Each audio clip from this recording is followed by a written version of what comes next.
Auto-examen, 7 astuces pour apprécier votre propre santé mentale. Prendre soin de notre santé mentale et éviter tout ce qui pourrait lui nuire est indispensable pour pouvoir vivre une vie épanouie dont nous sommes les protagonistes.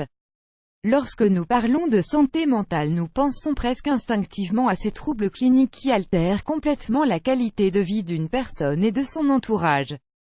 Mais en réalité, nombreuses sont les personnes qui affrontent leur quotidien avec des problèmes émotionnels qui donnent corps à des maladies sous-jacentes.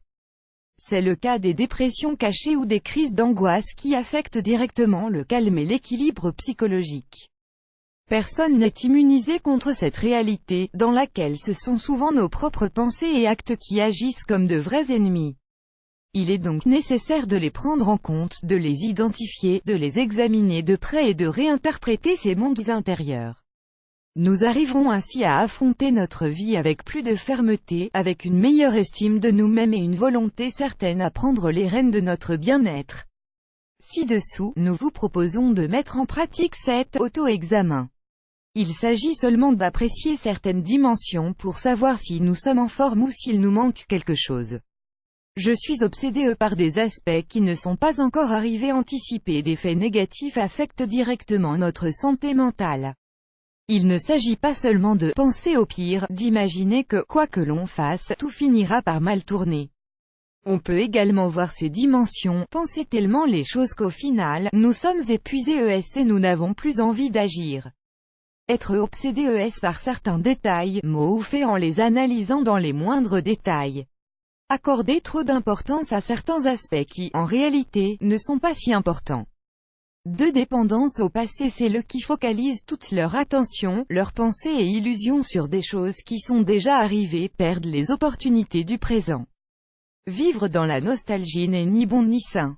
Nous tombons dans un état de vulnérabilité totale, jusqu'à perdre tout espoir dans le présent.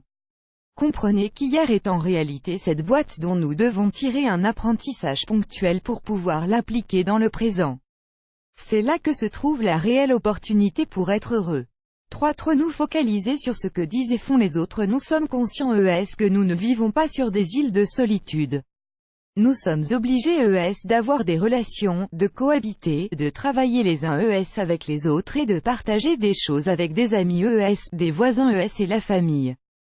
Mais cohabiter ne signifie pas être dépendant esclave des opinions des autres et des jugements de valeur. Ce que disent et font les autres ne doit pas nous affecter au point de changer notre manière de voir la vie ou de changer notre manière d'être. Plus vous baisserez l'intensité de ce mal-être dû aux critiques reçues ou aux commentaires hors de propos, plus vous gagnerez en qualité de vie.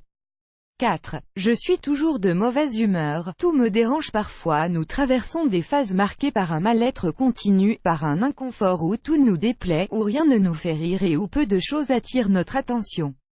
Sachez que si votre état émotionnel se caractérise par cela pendant plus de 2 mois continus, nous pourrions déjà parler d'une dépression.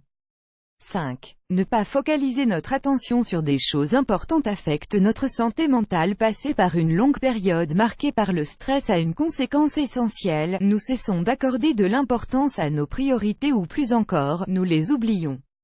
Si vous oubliez ce qui vous rend heureux, si vous mettez de côté ce qui est réellement important, votre boussole intérieure ne fonctionne pas comme elle le devrait. Le stress et l'anxiété provoquent que nous soyons concentrés sur des aspects comme les objectifs professionnels, ce TTE patron qui nous tourmente, ces collègues de travail qui nous dérangent. Notre esprit se sent saturé et est incapable de se détendre et de se concentrer sur l'essentiel, nous-mêmes, notre famille. 6. Quand j'ai un problème, je m'évade, je le cache. Voici une autre stratégie commune. Quand quelque chose nous dérange, nous préoccupe ou altère notre équilibre intérieur, nous choisissons de nous évader, ou de porter le masque de la tranquillité comme si rien ne se passait. Si je suis malheureux à la maison, j'essaie de passer le plus de temps dehors. Si j'ai un problème avec quelqu'un, j'évite de la croiser. Tous ces comportements ne solutionnent rien. La seule chose que nous obtenons, c'est d'intensifier le mal-être ou de reporter ce moment où vous n'aurez d'autre choix que d'apporter une réponse au problème en question. 7. Je suis incapable de dire non. Pratiquer l'assertion au quotidien favorise et prend soin de notre santé mentale.